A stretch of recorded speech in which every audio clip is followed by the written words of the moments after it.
오늘 우리가 읽은 마태복음 18장은 어린아이가 등장하는 성경 말씀입니다. 그래서 보통 어린이 주일 설교에 많이 사용됩니다.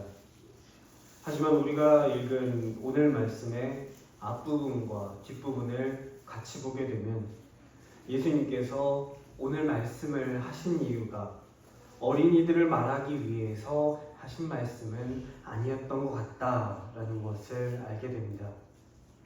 가지고 계신 성경이 해설을 덧붙여진 성경이라면 오늘 읽은 18장 말씀 위에 뭔가가 써 있는 것을 발견할 수 있습니다. 제 성경은 천국에서 큰 사람이라고 써 있습니다. 다른 복음서에 등장하는 비슷한 이야기의 주제는 어린이일 수도 있으나 오늘 우리가 보는 마태복음 18장은 큰 사람, 그러니까 누가 크냐라는 논쟁에 대한 예수님의 답입니다. 이 질문은 맥락 없이 갑자기 튀어나온 질문은 아닙니다. 17장에서 예수님께서는 베드로, 야고보, 요한 이 세 제자만 데리고 변화산에 올라가셨습니다. 다른 제자들이 보기에는 그 세 사람만 뭔가 특별하고 그 세 사람만 뭔가 자기들하고 급이 달라 보일 수 있습니다. 예수님과 제자들은 지금 예루살렘으로 향하는 길 위에 서 있습니다. 그래서 예수님께서는 죽음과 부활을 반복해서 말씀해주고 계십니다. 예수님은 지금 걸어가시는 길의 마지막에 십자가가 있음을 이미 알고 계셨습니다. 하지만 제자들은 몰랐습니다. 제자들은 이 길 끝에 이제 자신들이 이 이스라엘 나라를 다스리게 되는 것만 남았으리라고 착각하고 있었습니다. 그래서 다른 복음서의 말씀에 보면 오늘 말씀이 나온 이 타이밍쯤에 제자들의 어머니 한 사람이 예수님에게 나와서 나의 아들 하나는 예수님의 우편에 다른 하나는 좌편에 앉게 해달라고 인사청탁을 합니다. 오늘 말씀 1절에서 제자들은 예수님께 나와서 묻습니다. 누가 큽니까? 마가복음에서는 예수님에게 나와 묻기 전에 걸어가는 길가에서 그 길 위에서 누가 더 큰지 제자들끼리 싸우는 장면도 등장합니다. 누가 크냐라는 이 다툼은 나중에 예수님의 나라가 세워졌을 때 누가 더 좋은 자리에 앉을 것이냐라는 질문입니다. 오늘 예수님이 어린아이를 불러 세우시고 하셨던 말씀은 누가 더 크냐라는 자기들끼리는 답을 얻지 못했던 그 제자들의 싸움에 대해서 그 질문에 대해서 예수님께서 답을 해주신 것입니다. 천국에서 우리들 중에 누가 더 클 것인가? 라는 이 제자들의 질문은 전제 하나를 그 밑에 깔고 들어갑니다.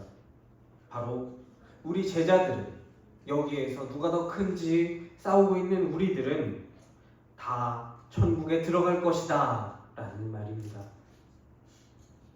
그 전제를 당연한 것으로 깔고 들어가서 네가 크냐 내가 크냐 이것을 논의합니다.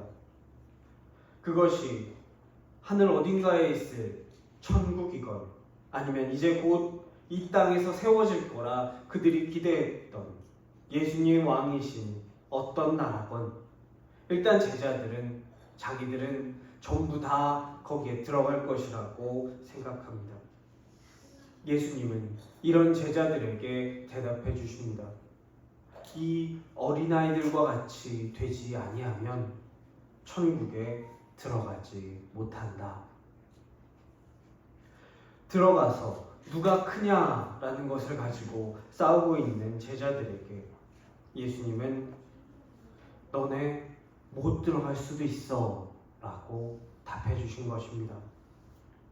서열과 크기를 묻고 있는 제자들에게 전혀 다른 기준을 주신 것입니다. 그리고 들어갈 거나 걱정해라 라는 이 대답도 무서운데 뒤이어서 나오는 빠뜨려지는 것이 낫다, 찍어내라, 내버려라 라는 아주 살벌한 말씀을 해주고 계십니다. 그리고 뒤이어서 길 잃은 양 한 마리의 이야기를 해주십니다. 이 작은 자 중에 하나라도 잃지 않는 것이 하나님의 뜻이다라고 말씀해 주십니다. 그렇다면 오늘 말씀에 등장하는 작은 자, 어린아이, 이 어린아이는 어떤 사람일까요? 2000년 전에 예수님이 이 땅에 오셨을 무렵 그 동네의 어린아이는 요즘 우리가 보고 있는 어린아이들의 그 기준과는 달랐습니다. 우리가 보는 어린이라는 개념은 방정환 선생님 이후에 정립된 아주 최근의 개념입니다. 어린아이, 오늘 말씀에 등장하는 이 작은 자의 개념은 스스로 살 수 없는 존재입니다. 보호자 없이는 그 존재 자체가 불안정해지는 존재여서 구약 성경에서 여호와께서 항상 챙기셨던 고아와 과부와 나그네 중에서 맨 먼저 나오는 존재가 어린아이입니다. 인정받지 못하는 존재, 중요하지 않게 취급되는 그런 존재입니다. 그러니까 하나님 없이도 사는 사람이 아니라 하나님 없이는 못 사는 사람, 하나님께 의존해야 하는 사람, 그런 사람이 오늘 말씀에서 예수님께서 언급하고 계시는 어린아이, 작은 자입니다. 오늘 말씀을 통해서 예수님께서는 제자들에게 누가 크냐를 생각하는 너희는 사실 작은 자다 라고 말씀하고 계십니다. 네가 바로 그 한 마리 길 잃은 양이다 말씀하고 계십니다. 우리 인간은 나는 양이었다, 그것도 길 잃어버린 그 한 마리의 양이었다 라는 사실을 잊을 때 교만해집니다. 내가 잘해서 지금 여기까지 온 것이라고 착각합니다. 내가 잘해서 여기까지 왔으니까 나는 누군가를 판단할 기준이 있다고 착각해서 누군가를 판단합니다. 그래서 너는 나보다 작다, 나는 너보다 크다, 그러니 내가 너보다 더 많은 보상, 더 좋은 보상을 받을 것이다 라고 착각합니다. 자기들끼리 누가 더 큰가를 가지고 싸웁니다. 그런데 내가 잃어버린 양이다 라는 사실을 오늘 말씀에서 예수님은 우리에게 말씀해주고 계십니다.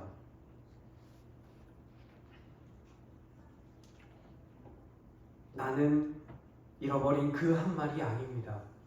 그런데 내가 잃어버린 양이다 생각하면 이런 질문이 듭니다.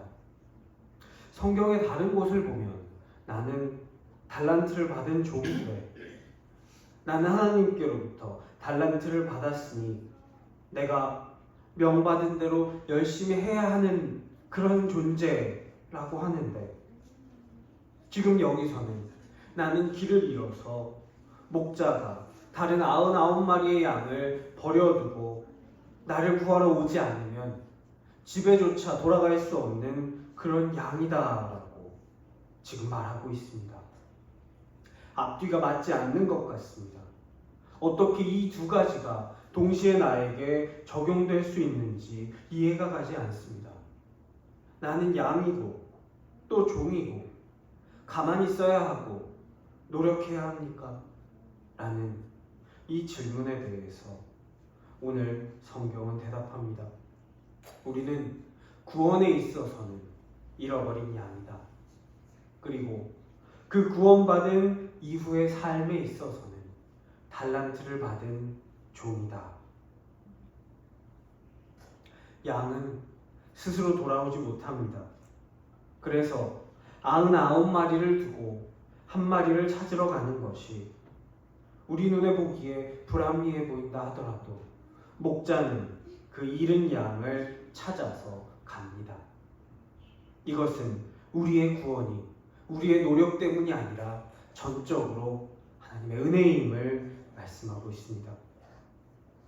목자를 통해서 내가 구원받았다면 구원받은 사람은 이제 그의 새롭게 변한 삶으로 반응해야 합니다. 잃은 양과 달란트를 맡은 종이라는 이 두 정체성은 충돌하지 않습니다. 시간과 하나님과의 관계라는 그 순서 안에서 정확하게 맞물려서 돌아갑니다. 나는 양이었다, 잃어버린 양이었다 라는 그 사실을 잊을 때 인간은 교만해집니다. 오늘 말씀에 나온 제자들처럼 나는 천국에 가는 것은 이미 확정되었다 라고 생각하고 거기서 누가 더 좋은 자리, 누가 더 높은 자리에 들어갈 것인가를 놓고 서로 다툽니다. 나는 이미 찾은 99마리의 양이니까 집 나가지 않고 길 잃어버리지 않은 똑똑하고 착한 양이니까 그 한 마리를 찾아서 나의 목자가 나를 지키는 것이 아니라 자리를 비워버리는 것이 효율적이지 않다라고 주장합니다. 요나는 니느웨에 있는 12만 명과 수많은 동물보다 자기 한 사람의 생각이 더 중요하다고 하나님께 주장했습니다. 하나님은 하나님 마음대로가 아니라 내 생각대로, 내 주장대로 하셔야 한다라고 하나님께 성질을 냈습니다. 하나님과 그 앞에서 성질을 내고 있는 요나, 이 상황에서 효율을 따지자면 한 명인 요나의 의견을 묵살해버리거나 이 요나라는 사람 자체를 없애버리는 것이 효율적입니다. 하지만 하나님은 그 하나의 목소리를 들으십니다. 그 하나를 설득하십니다. 그 하나를 위해 박넝쿨을 예비하시고 벌레와 동풍을 예비하셔서 가르치십니다. 그 하나조차 구원하기는 쉽기 때문입니다. 그 하나를 구원하기 원하시기 때문입니다. 그것이 우리 하나님이십니다. 내가 요나가 아닙니다. 내가 목자 곁에 있는 99마리 양이 아닙니다. 바로 내가 이제 심판을 앞둔 니느웨의 12만 명이고 바로 내가 집 나가 길 잃어버린 한 마리 양입니다. 그것을 기억하면서 교만의 길로 빠지지 않는 우리가 될 수 있기를 축원합니다.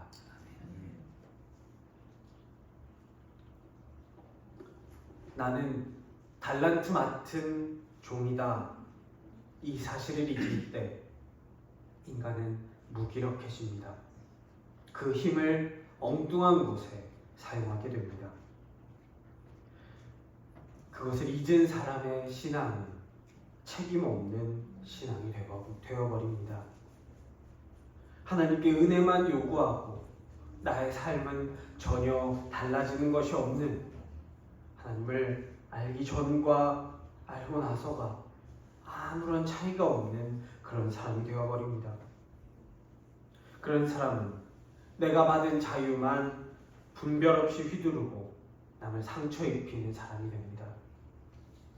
그것이 예수님께서 지난주에도 말씀하셨던 17장 말씀에 등장하는 실족입니다. 17장 말씀에서 하나님이 주신 자유를 사용하는 기준은 그들이 하나님을 아직 알지 못하는 자들이 실족하지 않게입니다.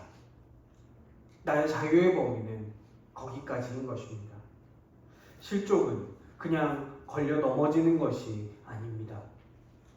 덫을 놓을 때, 방아쇠, 그것만 눌렀을 때 움직이게 하는 장치, 쥐덫에서 건드리면 내려와서 덫을 작동하게 만드는 것, 그것이 성경이 말하는 실족입니다.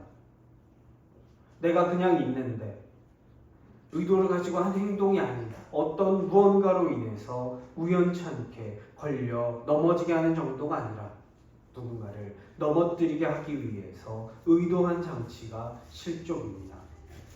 오늘 성경은 실족보다 그 원인이 되는 삶을 더 심각하게 보고 있습니다. 살벌한 경고들을 통해서 그 길에서 돌아서서 돌아오라 강권하고 있습니다. 공동체 안에는 상처와 실수와 갈등이 있습니다. 왜냐하면 교회라는 공동체는 구원받은 죄인들의 공동체이기 때문입니다. 예수님은 실족하게 하는 사람을 효율적으로 공동체 안에서 내쫓는 것을 말씀하지 않으십니다. 실족하게 하는 그 사람, 누군가를 걸려 넘어지게 하는 그 사람은 멀쩡한가? 걸려 넘어지게 하는 그 사람 자신도 멀쩡하지 않다라는 것을 말씀하십니다. 믿음을 무너뜨리고 상처받고 공동체를 떠나가게 하고 한 사람의 신앙의 방향을 꺾어버리는 것이 실족하게 하는 일입니다. 나의 오름을 약자의 영혼보다 중요하다라고 생각하는 것이 실족하게 하는 것입니다. 내가 달란트 맡은 종임을 잊어버렸을 때 인간은 그렇게 됩니다. 나는 양이고 나는 달란트 받은 종입니다. 우리는 이 두 가지를 동시에 보아야 합니다. 나는 양이다 라는 것은 나의 신분을 말해줍니다. 나는 누구인가? 나는 스스로 구원할 수 없는 존재이다. 하나님이 찾으셔야 살아날 수 있는 존재이다. 나는 하나님 없이는 살 수 없다. 나는 잃어버린 양이다. 이것이 나의 신분입니다. 나는 달란트 맡은 종이다. 나는 무엇을 해야 하는가? 나는 이미 안에 들어온 존재이다. 나에게 하나님이 맡겨주신 그것을 가지고 나는 어떻게 살아갈 것인가? 이것이 나의 사명입니다. 이 두 개 중에 하나라도 잃어버렸을 때 우리의 신앙은 병들게 됩니다. 수술해서 환부를 도려내고 사람을 살리라는 칼로 사람의 영혼을 난도질하고 죽여버리게 됩니다. 사랑하는 신생의 성도 여러분, 우리가 이 두 가지를 동시에 다 볼 수 있게 되기를 축원합니다. 은혜로 구원받고 그 은혜의 감격을 가지고 책임 있게 살아가는 존재, 내가 작은 자였고 또 작은 자에게 보냄받은 존재라는 것을 기억하는 그런 사람으로 이 땅에서 설 수 있기를 우리 주님의 이름으로 간절히 축원합니다.